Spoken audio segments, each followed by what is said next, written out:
Halo dulur sehat, selamat datang kembali di channel Orang Pedot. Orang yang paling peduli dengan otot. Sudah berapa sering kata-kata ini muncul di pikiran kalian? Oke, aku akan mulai rajin olahraga.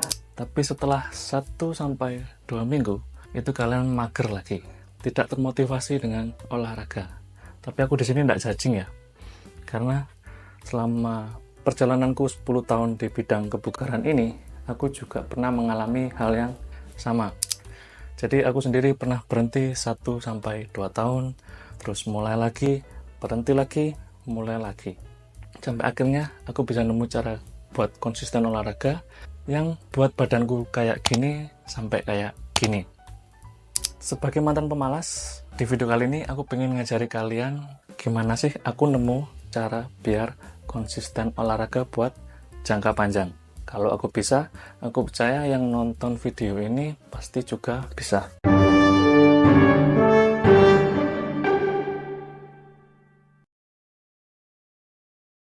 Oke, karena sudah mulai banyak yang protes dengan bahasa Jawaku di 3-4 videoku sebelumnya, di video ini aku mau coba pakai full bahasa Indonesia. Buat yang belum kenal aku, namaku Wigo, aku ini praktisi di bidang kebugaran kurang lebih 10 tahunan lah. Aku olahraga lama di tempat gym, tapi sekarang lebih enjoy di rumah aja. Di channel ini, aku pengen bantu kalian bisa fit dan bugar hanya di dalam rumah saja. So, yang belum subscribe, nunggu apa lagi? Subscribe sekarang, gratis kok. Sebelum masuk ke inti video, aku pengen ngasih konteks dulu. Pemalasku ini kayak gimana sih? Jadi, semasa sekolah, aku itu dulu sering duduk di belakang. Nggak hanya duduk di belakang, aku dulu sering tidur. Nah, tidurnya ini karena apa? Karena dulu aku sering begadang, entah itu sering nongkrong di luar, atau sering ngegame. Pokoknya sekolah itu intinya cuman absen dan pulang. Dan seperti halnya manusia-manusia malas yang lainnya, aku juga sering bolos sekolah. Tapi ini nggak boleh dicontoh ya, karena aku ini kan bercerita sesuai dengan pengalaman pribadiku, yang akhirnya keterusan sampai kuliah. Yang membuat aku lulus hingga 7 tahun, yang berarti itu 14 semester. Yang artinya itu di ujung tanduk hampir mau DO. Itu disebabkan karena fakultasku dulu sudah terkenal kalau dosen di sana itu terkenal ribet, dicarinya susah. Ditambah aku yang males kayak gini, yang membuat kuliahku itu selesai 7 tahun. Kenapa bisa selesai?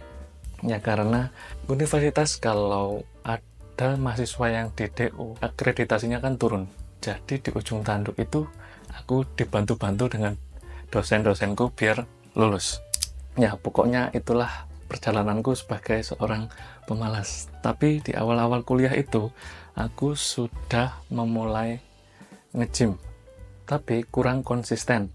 Seperti yang sudah aku ceritakan tadi ya, perjalananku selama 10 tahun itu naik dan turun. Tapi semakin bertambahnya usia, akhirnya aku nemu cara biar konsisten olahraga. Yang pertama, temukan alasan yang kuat. Dulu awal aku nge-gym, alasanku itu hanya untuk bentuk otot. Karena suka aja lihat orang-orang yang badannya sudah jadi. Jadi kayak termotivasi gitu. Keren sekali orang itu badannya. Oke, aku ingin olahraga. Ya, motivasiku sebatas itulah. Terus, kenapa dulu kok bisa nggak konsisten? Setelah aku pelajari lebih dalam, aku nggak konsisten itu karena aku terlalu fokus untuk bentuk ototku. Jadi selama aku nge-gym, terus kan kalau orang nge-gym tuh pasti kebiasaannya sering lihat kaca toh. Pas aku ngaca, kok nggak ada perubahan sama sekali. Ada perubahan pun sedikit banget. Dan itu yang membuat aku nggak termotivasi lagi untuk olahraga. Jadi aku kurang konsisten di situ. Tapi sekitar 5 tahun yang lalu, aku menemukan alasan terkuatku untuk memulai olahraga lagi. Alasan terkuatku itu bisa jadi sehat, kuat, dan bisa menikmati masa-masa pensiunku nanti tanpa sakit-sakitan. Soalnya kalau kita sakit itu kan merepotkan orang lain ya, dan aku nggak mau merepotkan banyak orang. Dan kalau misal aku udah punya cucu, itu aku masih bisa kejar-kejaran sama dia. Yang intinya, sayangi dirimu sendiri sebelum menyayangi orang-orang terdekatmu. Jadi kalau misal aku nggak termotivasi di tengah jalan, tinggal diingat-ingat lagi alasan terkuatku mengapa mulai menjalani pola hidup sehat ini bagaimana. Coba tulis di kolom komennya, alasan terkuatmu untuk mulai olahraga ini apa? Kalau belum nemu, dipikir pelan-pelan aja. Yang kedua, tulis 3 hal realistis dan detail. Misal aku menulis di note HP ku, itu yang pertama itu aku nulis olahraga 4-5 kali seminggu. Yang kedua, olahraganya itu jalan kaki dan angkat beban di rumah. Terus yang ketiga, makanan yang aku makan itu 80% harus bersih atau harus banyak protein, dan yang 20% sisanya itu bebas terserah. 3 hal ini seperti janjiku pada diriku sendiri, yang kemungkinan aku skip itu sangat sedikit. Jadi kalian coba list 3 hal yang mendukung alasan terkuatmu tadi, yang menurutmu mudah dilakukan. Tak kasih saran cara eliminasinya ya. Jadi semisal kalau kamu ngelis sesuatu yang mau kamu lakukan, tapi kalau kamu masih berpikir panjang, itu banyakan gagal. Jadi cari aktivitas yang mendukung alasan terkuatmu tadi, tapi yang mudah dilakukan dan yang tanpa berpikir panjang. Intinya tanpa mikir, kalian sudah pasti melakukan hal itu. Itu sudah dijamin pasti kalau kamu berhasil melakukannya. Kalau sudah bisa menulis 3 hal ini, selamat, kamu berhasil di tahap awal untuk mulai menjalani pola hidup sehat. Ketiga, cari jenis olahraga yang kamu senangi. Misal kalau aku kardio, kan aku suka jalan kaki. Kenapa jalan kaki? Ya karena aku nggak suka lari. Mentok-mentok mungkin aku ya jogging gitu. Kalau kalian sendiri bisa memilih yang kalian senangi, misal kayak badminton, futsal, dan lain sebagainya. Tapi tetap digarisbawahi, kalau misalnya aku bisa jadi aktivis olahraga, aku tetap mengkampanyekan olahraga angkat beban. Soalnya kalau kardio itu kalian hanya membakar kalori pada saat kalian kardio aja. Tapi kalau angkat beban bisa membakar kalori saat kalian tidur, atau kira-kira 24 jam lah. Apalagi kalau dua-duanya ini dikombinasikan, kalian juga kardio dan juga angkat beban, pasti hasilnya lebih bagus. Dan ini tak kasih contoh latihanku selama seminggu.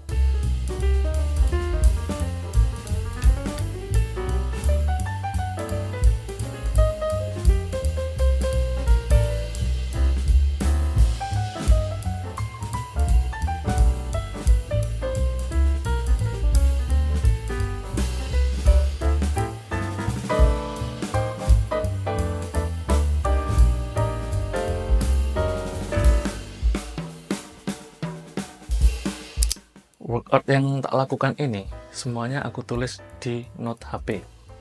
Jadi semisal kalau di hari itu aku ngeblank mau latihan apa nih hari ini, ya gampang aja, tinggal ngecek HP terus langsung olahraga, jadi nggak usah berpikir panjang. Ya kayak misalnya yang suka belanja ke pasar, pastikan ditulis dulu kan, biar nggak lupa mau belanja apa nanti. Jadi semuanya itu perlu dipersiapkan. Yang keempat, cari waktu olahraga dan jangan cari alasan. Sering dengarkan influencer yang suka ngomong harus latihan pagi, malam, siang, sore, padahal kan ya nggak harus gitu. Intinya, cari waktu olahraga yang nggak mengganggu aktivitasmu di hari itu.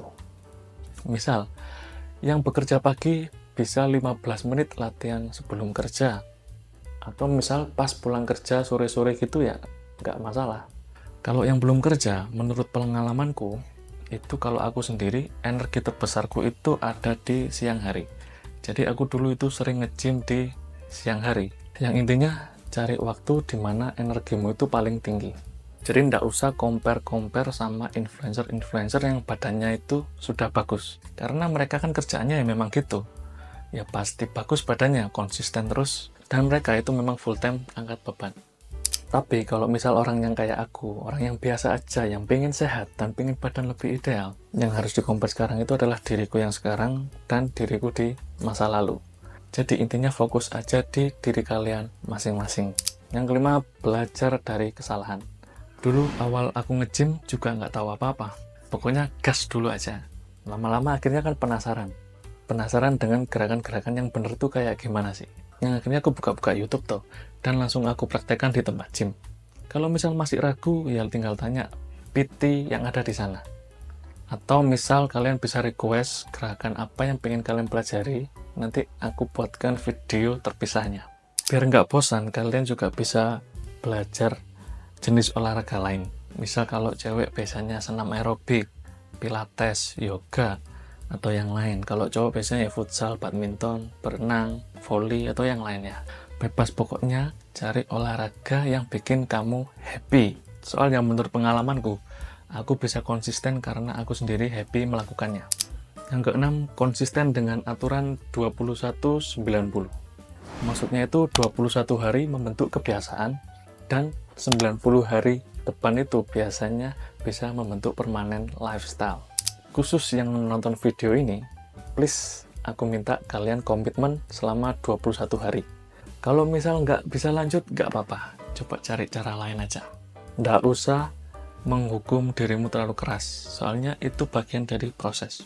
Tapi aku bisa garansi kalian, setelah menjalani pola hidup sehat selama 21 hari, kalian akan lanjut sampai ke hari 90. Tapi aku paham kok, membangun kebiasaan ini pasti tidak gampang. Tapi aku saranin kalian paksa aja berangkat ke tempat olahraga yang kamu senangi. Misal kalau yang pengen nge-gym ya, pergi aja ke tempat gym walaupun nggak ngapa-ngapain di sana. Pasti ada aja yang menginspirasi kamu untuk olahraga. Misal kayak awal-awal dulu aku pas nge-gym, aku itu pernah melihat ibu-ibu muda sambil bawa anaknya. Ya walaupun anaknya ini kadang-kadang mengganggu ya, puter-puter terus di tempat gym itu puter-puter terus, jadi agak ganggu. Cuman aku melihat dari sudut pandang lain. Waktu itu aku berpikir, kok ada ya ibu-ibu yang masih memprioritaskan olahraga sambil mengasuh anaknya.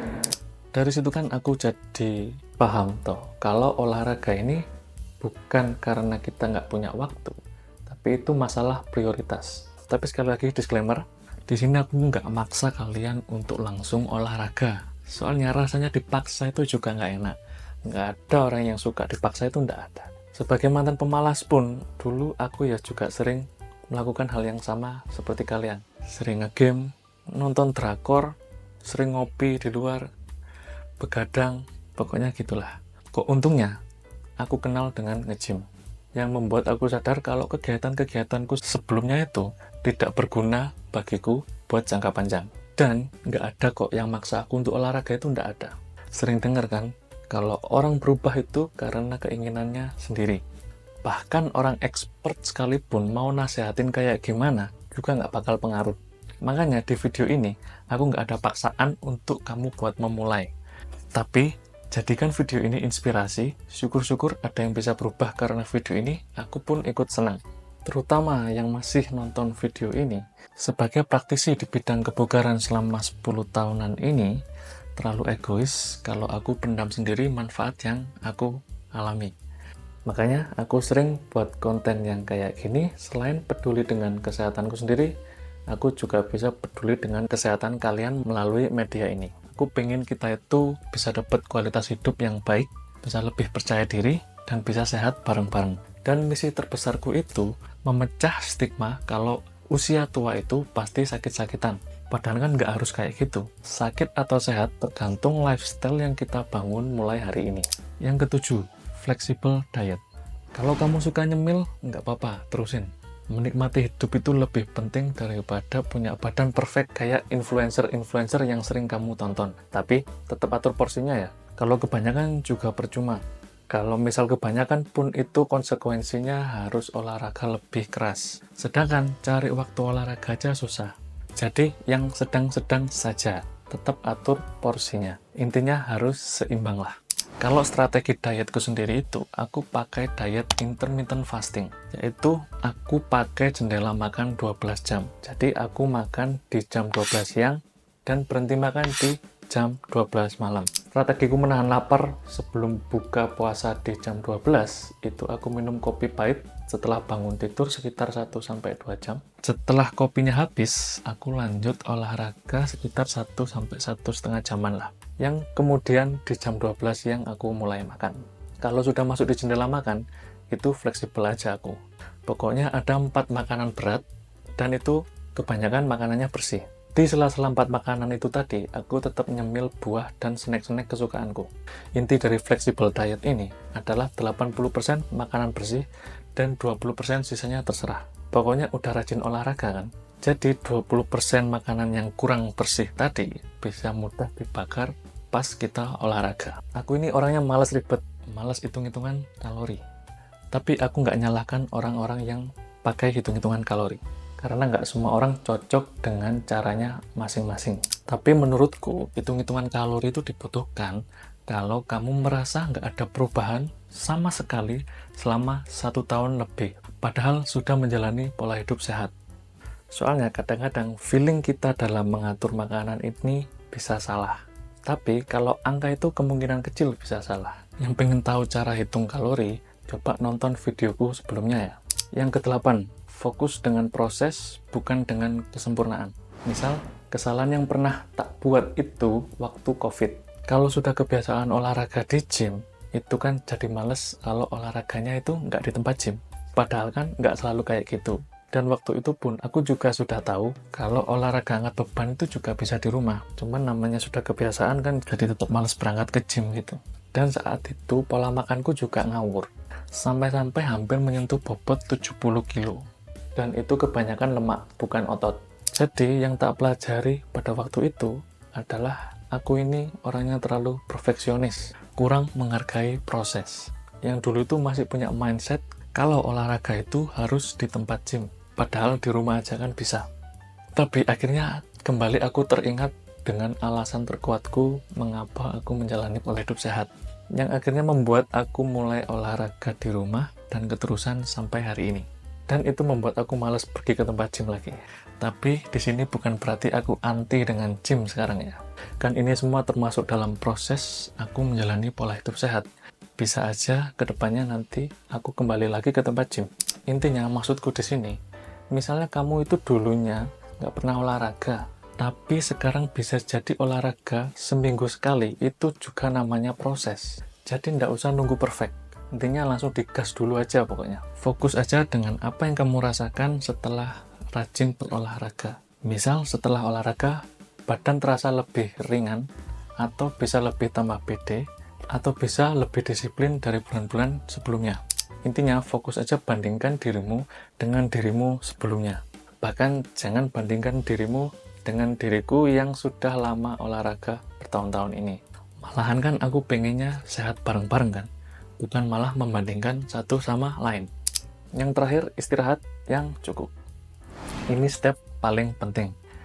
Misal, yang suka olahraga angkat beban, itu membentuk ototnya bukan di tempat gym. Soalnya, kalau kita angkat beban, itu kita malah merusak sel-sel atau jaringan otot kita. Jadi, otot bisa terbentuk pada saat kita istirahat, yang disupport oleh protein yang sudah kita makan sehari-hari. Ibaratnya, protein itu tukang bangunan untuk membentuk otot kita saat kita tidur yang cukup. Kalau kurang tidur, protein yang kita makan jadi kurang bekerja secara maksimal. Makanya tidur itu penting banget. Kira-kira durasinya 7-8 jaman lah.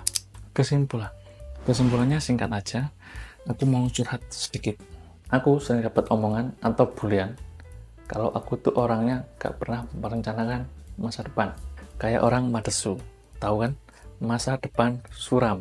Soalnya menurut pengalamanku, aku sering dikecewakan dengan mimpi-mimpi yang aku buat sebelumnya. Seperti kata-kata klise, manusia berencana, Tuhan yang menentukan. Yang akhirnya aku sendiri sekarang membuat goals yang besar, kemudian melupakannya. Dan melakukan goals-goals kecil yang realistis untuk bisa mewujudkan impian tersebut. Mending tidak ada plan sama sekali, tapi aksi nyata, daripada punya banyak plan, tapi gak ada aksi. Terima kasih yang sudah nonton. Jangan lupa like, share, subscribe, dan klik tombol loncengnya biar nggak ketinggalan dengan video-videoku yang baru. Aku Wigo, sampai jumpa di konten selanjutnya. Salam sehat dan salam. Dot.